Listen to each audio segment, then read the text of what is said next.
So I want to introduce Still I Rise. So Mimi Chakarova is the founder of Still I Rise, and which they celebrate people who persevere in spite of struggle. The Still I Rise Film Fellowship Program offers financial support and mentorship to women artists who have shown great promise in the field of visual storytelling and documentary filmmaking. So this series of short films directed and produced by women shatters stereotypes, honors those striving for dignity and justice. This year, one of our young hearts, our students, Mariah Barrera, two-time Mosaic Mobile short film contest winner, is the youngest fellowship recipient. She submitted her film, My Brother's Keeper, which unfortunately we can't see right now because it was selected for the New York City Documentary Film Festival. But we do have a trailer to share with you.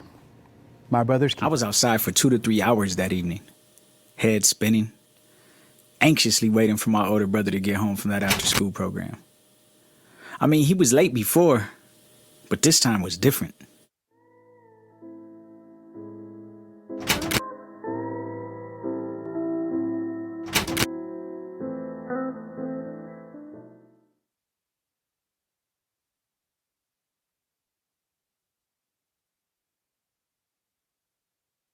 Well, again, just short, but eventually you'll get a chance to see it. But I want to speak right now. We got Mimi here. And Mariah. You know, it's so funny, Mariah. Of course you would be here, but I didn't know. It just sunk in. So between Mimi and Mariah, we just thank you so much for making time for us. Want to ask you some questions here. So Mimi, why did you start Still I Rise? Well, first of all, thank you for having us, and I wish I can see everyone's faces who's watching right now, but I'll imagine you guys. I think so many of us ask this question about, we ask kids, what do you want to be when you grow up? But I think a more important question is, who do you aspire to be like? And when I was in my early 20s, I had two women in particular who changed the trajectory of my path. And those two women are still in my life. I always aspired to be like them.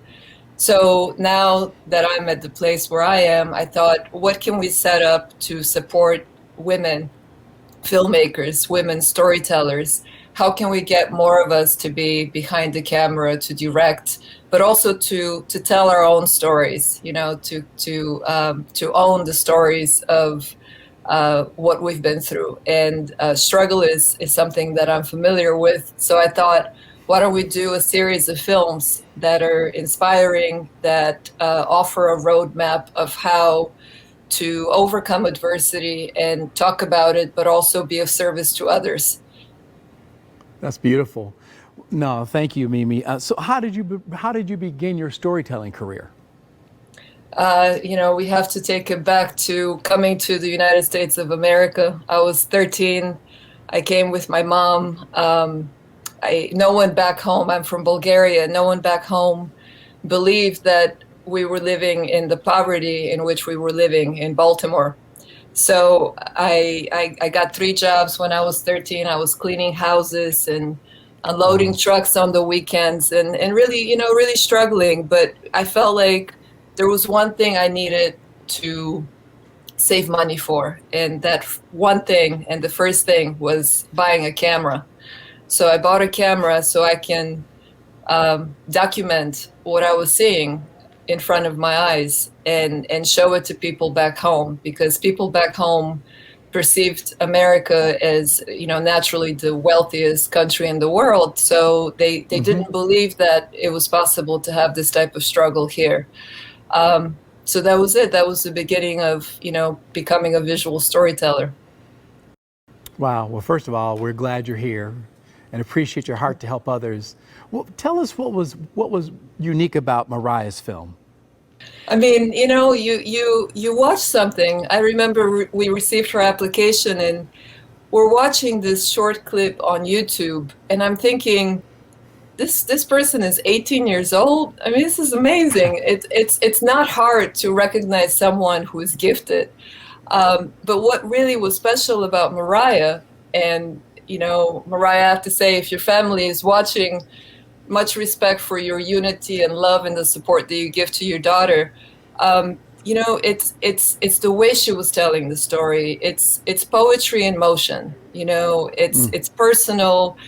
But that's the best way to reverse stereotypes and preconceived notions, is to show something that other people haven't seen before. And I felt that that's exactly what she was doing with her work. And I thought, what better way to have her expand on this project than to offer this fellowship and mentorship. And just like I said earlier about these two women who are still in my life, I hope that 20 years from now, I'm still in yours, you know, and I can just see you grow and become everything that you're going to be. I know you're going to be. You are amazing, and you will continue to be. You shine. Yes, and we agree. So Mariah, talk to us. What has this experience meant to you? Well, first of all, I just want to say thank you, Mimi, and thank you, Scott, for having me. Like, this is just such an amazing experience. Everything feels so full circle because Mosaic Film Experience has been so instrumental in me starting and pursuing my film journey. I think there's like two main things with this fellowship that's just really been so impactful to me. And one of those is the resources. Like pursuing film in high school and being young, you always have this idea that like, I don't have enough to do or to tell the stories that I want to. And Mosaic was that for me. You guys gave me so many resources when we would work on projects that allowed me to tell the stories I wanted to tell. And with this fellowship, like the grant money, I was able to get equipment. I learned how to make do with little, and that carried me over for a long time. But getting the money, it was such an amazing experience to like buy a really nice tripod and buy these things that were only going to make my filmmaking so much easier. And so I've just been so grateful for that. To be able to make my process easier and focus more on the storytelling has been amazing. And also what Mimi touched on, the mentorship, it's been such an amazing experience to have someone that when I have doubts or when I want to bounce ideas off of someone or literally just work through my process, having Mimi here has just been, I've never had an experience like that. I usually bounce ideas off my friends and family, and I love that. But having a designated person where she's as invested in my story as like I am and my family is, it's not something that I take lightly, and I feel so grateful that I have that. And that's been the best part about it, is just knowing that I have someone who is committed to my story and that I can go to for anything, any part of the process. It's so exciting. That's amazing, Mariah. Thank you. So how do you want your finished project to affect people? Yeah, so I think the biggest thing is this big issue of incarceration. There are so many big issues that a lot of us care about and want to talk about. And through this project, I've begun to notice that the best way to do that is by bringing it down to a micro level, bringing these issues back down to earth and understanding how is it affecting me or my family or my friends. And so that's what I've been able to learn through this process. And I hope that this film can make people think about how this big issue is affecting their daily life. How is it affecting the way that they talk about incarcerated communities or issues related to incarceration? How is it that they treat people who have gone through these experiences? I hope that by narrowing down and bringing this big issue down to earth in the context of my family's life, I can inspire people to do the same when they're watching it, because I think that the only way big change can be inflicted is by us changing how we go about our daily lives, changing our perceptions. And I hope for the film to do just that. I just hope that by bringing people into this very close, intimate part of my life, that it can affect how they go about theirs. So yeah, that's how I hope. That's amazing, Mariah. Thank you so much. So what's next? We're excited for you. Yeah, so right now I am in post-production for the longer version of My Brother's Keeper with the support of Still I Rise Fellowship. I'm getting ready to send Mimi my rough cut right now. And so that's what I'm working on currently. And then after that, it's just figuring out what I want to do with the film. And thankfully, Still I Rise is going to help me kind of figure out what do I do with my film now that I'm done with it? How do I share it with the world? And after that, I really just want to keep working on expanding my skill in documentary filmmaking, specifically, incorporating elements of narrative and poetry, and just trying to find this non-traditional way to go about documentary films and still focusing on themes of family and my family and how big issues have impacted us. I just hope to just keep making films and keep telling these stories that are so important to me. That is great. So how are you enjoying Columbia University? It's New York City, right? How are you Yes. enjoying that? Yeah, I really love it. Just finally getting back into the swing of things, having in-person classes again. But it's just so inspiring being here in the city and around so many different creative people from all different walks of life. I feel just so inspired every day that I'm here, so grateful. And it only like encourages me to see other artists living their dreams and, pursuing what it is that they want to do. It only inspires me and motivates me to just keep doing it every day, even though school can be a bit hectic. It's just so inspirational to be here. No, that's great. So, Mimi, give us one thought as we close, and also from you, Mariah. But what is one thing that you'd like to communicate to young people as it relates to their storytelling journey? And why is it even important to be able to tell stories well? I would say the one thing, there's so many things, but the one really important thing is not to be afraid to take risks, not to try not to imitate other people. If you have a vision of your own, don't be scared to try it, because often this is what we look for when we are going through a selection process and we're looking at different samples of work. We want to see something that we haven't seen before.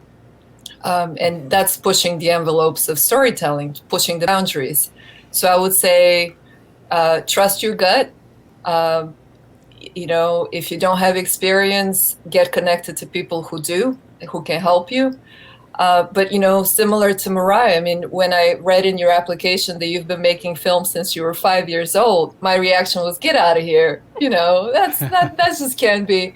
But then, you see the work sample and it speaks to that. I can see that you know how to edit. I can see that you know how to structure a story.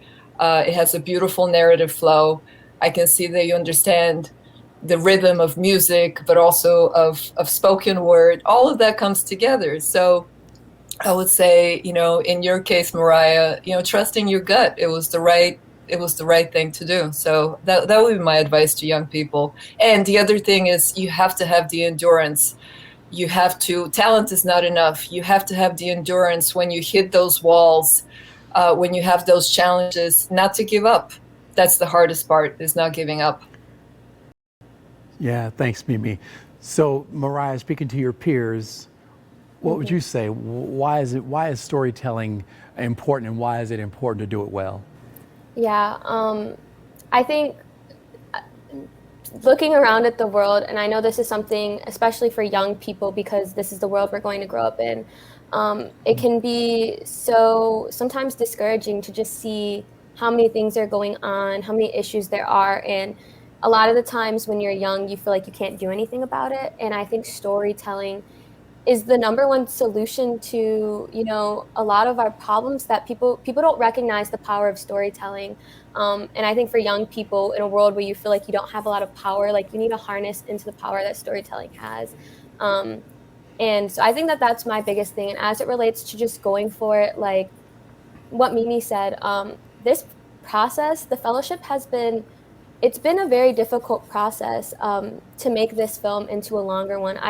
I've ran into a lot of walls and just discouragement, but each time I have to remind myself what my goal is, and what my goal has always been is just to tell stories and try to incite change in whatever way I can. And, I have to keep reminding myself. So I guess that's the advice that I would give, is that especially if you want to pursue a creative career and you have a lot of people telling you that it's not feasible, just remind yourself how much you care about it, but also the fact that there are always going to be people telling stories, making films, whatever it is. There's always going to be someone making the YouTube videos you watch, always someone making the commercials you watch, always someone making the movies and TV shows that you watch, and there's no reason why that can't be you. And that's something I really had to remind myself. Even now, I still have to remind myself that if I'm not going to be making it, someone else still is, so why can't it be me? So I think that that's something just to really remind yourself, especially if you want to go into a creative career or pursue anything creative. No, thank you, Mariah. I really appreciate that. And again, thanks to Mimi. Keep doing great things. So glad you translated your story to help others. And we hope to do something together more specifically with Mosaic and Still I Rise. And Mariah, you know how much we love you and so proud of you. Likewise. And just keep doing great things. Thank you so much. And so we just want to say thanks to both of you and keep changing the world. Thank you. All right, bye. Thank you so much. Bye-bye.